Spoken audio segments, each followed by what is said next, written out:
जय श्री हरि। आइए शुरू करते हैं महात्म का 22वां अध्याय। इससे पहले भी मैंने आपको 21 अध्याय सुनाए हैं। आपको भी हमारे अध्याय कैसे लगे हमें कमेंट बॉक्स में लिख के अवश्य ही बताइएगा। और आइए शुरू करें अगला अध्याय। इतना कहकर भगवान अंतर्धान हो गए और देवदूत भगवान के ध्यान में लीन हो गए। तब देवनिधि कहने लगे कि हे महिषी, जैसे गंगा जी में स्नान करने से मनुष्य पवित्र हो जाता है, वैसे ही भगवान की इस कथा को सुनकर मैं पवित्र हो गया। कृपया करके उस स्रोत को कहिए जिससे उस ब्राह्मण ने भगवान को प्रश्न किया था। लोमस जी कहते हैं कि उस स्रोत को पहले गरुड़ जी ने पढ़ा, उनसे मैंने पढ़ा सुना। हे विप्र, यह स्रोत आध्यात्मिक विद्या का सार पापों के नाश करने वाला है। वासुदेव सर्वव्यापी चक्रधारी सज्जनों के प्रिय जगत के स्वामी श्री हरि कृष्ण को नमस्कार है। जब स्तुति करने वाला जिसकी स्तुति की जय तथा सभी जगत विष्णुमय है, तो जिसकी स्तुति की जाए जिस भगवान के श्वास वेद है, फिर कौन सी स्तुति उनकी प्रसन्नता के लिए की जाती है।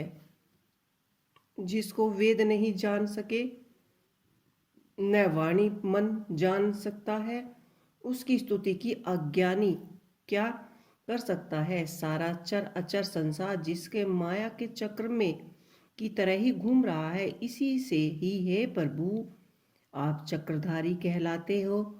ब्रह्मा विष्णु आप ही हो। सारे संसार की उत्पत्ति करने वाले आप, ब्रह्मा को भी आप उत्पन्न करने वाले हो। जब जीव शरीर को धारण करता है तब उसको ज्ञान उत्पन्न होता है। तुम सब सुखों के दाता हो, इसमें कोई संदेह की बात नहीं है। उसमें संपूर्ण सुखों के देने वाले बुद्धि उत्पन्न होती है। आप ही 5 क्रम निंद्राए, पंच महाभूत तथा मन के वे विध भाव हो। ब्रह्मा जी रुद्र की कल्पना से आप संसार की कल्पना इसी प्रकार करते हो जैसे कि पिता पुत्री की। कवियों में जो रूप शोभा देता है, उन निर्गुणों विष्णु भगवान को नमस्कार करते हैं। जिसमें ज्ञान रखने से ऋतुओं में कहे हुए कर्म को लोग करते हैं, उस पवित्र ब्रह्म को हम नमस्कार करते हैं। हम उस सतरूप हरि को, जिसको योगी लोग सब प्राणियों में आत्म स्वरूप में देखते हैं, उपासना करते हैं। जिसको अदेह तो कहते हुए भी गाते हैं और ज्ञान करते हैं, उस माधव भगवान को नमस्कार करते हैं। मनुष्य को माया तथा मोह में पैदा हुए विचित्र अभ्यास अहंकार तथा ममता को जानकर खो देता है, उन भगवान को नमस्कार करता हूँ। संसार में मनुष्य के मोह में रूप वायु से सदा भय भीगने वाली ज्वाला आपके चरणों में कमल की छाया पहुँचाने से नहीं जलती। उसके स्मरण मात्र से ही मोह अज्ञान रोग दुख दूर हो जाते हैं।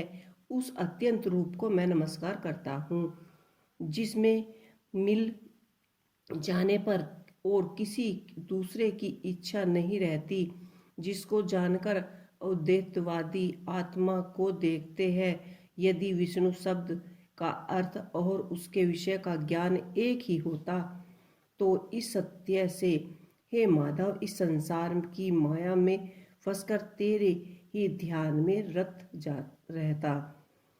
यदि वेदांत दर्शन में भगवान सारे संसार में व्याप्त होता, तो इसी सत्य से भगवान में भरी निर्विधा भक्ति को जो बीज नहीं है, जो भी बिना बीज के स्वयं विद्यमान है, सो वह विष्णु भगवान ज्ञान रूपी रंग से हमारे बीज के टुकड़े टुकड़े को जो सृष्टि स्थिति तथा लय लिए के लिए ब्रह्मा विष्णु महेश तीनों रूप धारण करते हैं और कार्य में सत राज और तुम इन तीनों गुणों में विद्यमान है।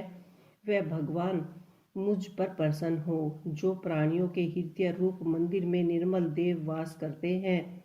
वह भगवान मुझ पर प्रसन्न हो जो अविद्यापूर्ण संसार का त्याग करते हैं। जग में आपको उसका आपका बनाया हुआ विश्व आनंद करता है। आपके त्याग करने पर भी अपवित्र हो जाता है। उसका साथ करने पर भी तुम बिना साथ के बने रहते हो। विकार रहित जिसके चार्वक पंचभूत योग से पैदा हुए चैतन्य मानते हुए उपासना करते हैं। जैन लोग आपको शरीर का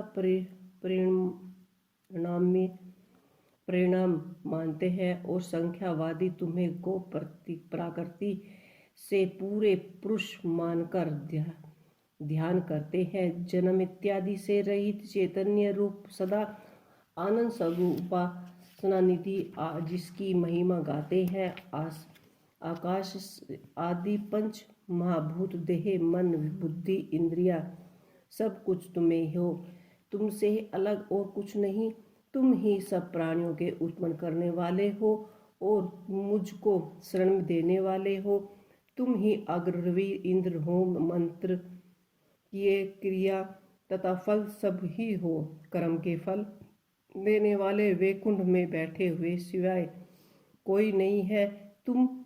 मैं तुम्हारी ही शरण में हूँ। सब प्राणियों के हेतु तथा उनको शरण में देने वाले तुम ही हो। जैसे युवा पुरुषों की युवती में अपनी युवती की युवा में प्रतीत होती है, वैसे ही मेरी प्रीति तुम में ही हो।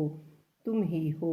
जो पापी भी आपको प्रणाम करता है उसको यमदूत ऐसे नहीं देखते हैं जैसे उल्लू सूर्य को प्रत्येक पाप मनुष्य को उस समय तक ही देखता है।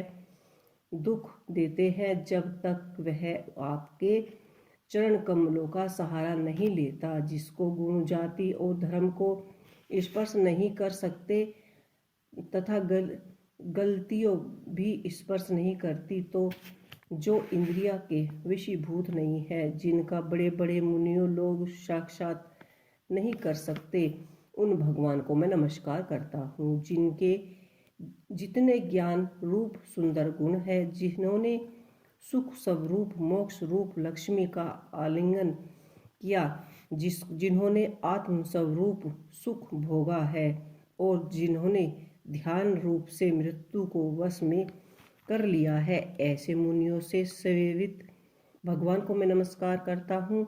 जो जन्मदित से अलग है, जिनको काम क्रोध आदि दोष दुख नहीं देते, उन वासुदेव भगवान को मैं नमस्कार करता हूँ। जिनके ज्ञान की गति से अविद्या रूप मल शुद्ध हो जाते हैं, जिनके ज्ञान रूपी संसार में रूपी शत्रु का नाश हो जाता है, उन दुखों के नाश करने वाले को मैं नमस्कार करता हूँ। जिस प्रकार भगवान सब स्वास्थ्य जगमग संसार को उत्पन्न करता है, इसी सत्य से भगवान मुझसे दर्शन दे। ये था हमारा माघ मास का 22वां अध्याय। आपको ये माघ मास का 22वां अध्याय कैसा लगा हमें कमेंट बॉक्स में लिख के अवश्य ही बताइएगा। इसके साथ जय श्री हरि। मिलते हैं अगले अध्याय में।